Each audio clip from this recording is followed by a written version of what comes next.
ជ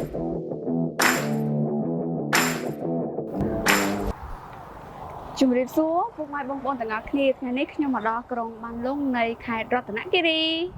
ថ្ងៃនេះក្រុមការងារយើងខ្ញុំមានសំណួរចង់សួរទៅកាន់បងប្អូនដែលគាត់រស់នៅក្នុងខេត្តរតនគិរីថាតើគាត់ធ្លាប់ជួបកុមារដែលគាត់មានបញ្ហាយឺតយ៉ាវក្នុងការនិយាយដែរឬទេតោះជួបគាត់ទាំងអស់គ្នាបាទជំរាបសួរបងប្រុសបាទបងសុំសួរបងតាក់ទងជាមួយនឹងកុមារដែលយឺតយ៉ាវភាសាក្នុងការនិយាយបាទណាបងចង់សួរបងថាតើបងធ្លាប់ឃើញឬក៏ដែរជួបក្មេងដែលពិបាកនិយាយអត់ទេបងធ្លាប់បងធ្លាប់ដែរធ្លាប់ឃើញភាគច្រើនគាត់ភាសាគាត់របៀបដូចអាតុក្កតាយើងមើលតាមទូរស័ព្ទគេអត់ឆ្លើយតបពីយើងណាវាកាយវិការហ្មងណាវាគាត់ទៅធ្វើកាយវិការពេលយើងនិយាយចង់យកអីអញ្ចឹងវាចេញកាយវិការមកហ្មងប៉ុន្តែគាត់ថាឥឡូវកូនគេហ្នឹងគេចូលរៀនទៅឥ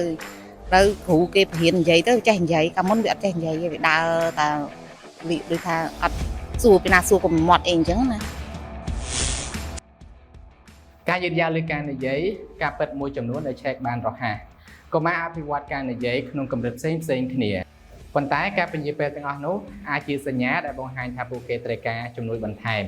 នៅអាយុ12ខែកុមារជាធម្មតាអាចនិយាយពាក្យសាមញ្ញ1ទៅ2ពាក្យបានដូចជាពាក្យម៉ាម៉ាប៉ាប៉ានៅអាយុ2ឆ្នាំកុមារអាចផ្សំពាក្យ2ចូលគ្នាបានឧទាហរណ៍ឆ្មាធំនៅអាយុ3ឆ្នាំការនិយាយត្រូវបានយល់ភាគច្រើនដោយមនុស្សដែលធ្លាប់ស្គាល់ការយឺតយ៉ាវលើការនិយាយមូលហេតុរួមមានដោយសារតែបញ្ហានៃការស្ដាប់ភាពខុសគ្នានៃការអភិវឌ្ឍ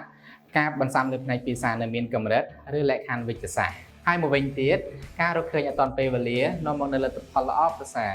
កុមារគ្រប់រូបអាចលូតលាស់ទៅតាមល្បឿនរបស់ពួកគេប៉ុន្តែជាចំណុចសំខាន់ការអភិវឌ្ឍភាសាតាមកម្រិតធម្មតាទៅតាមវ័យរបស់ពួកគេ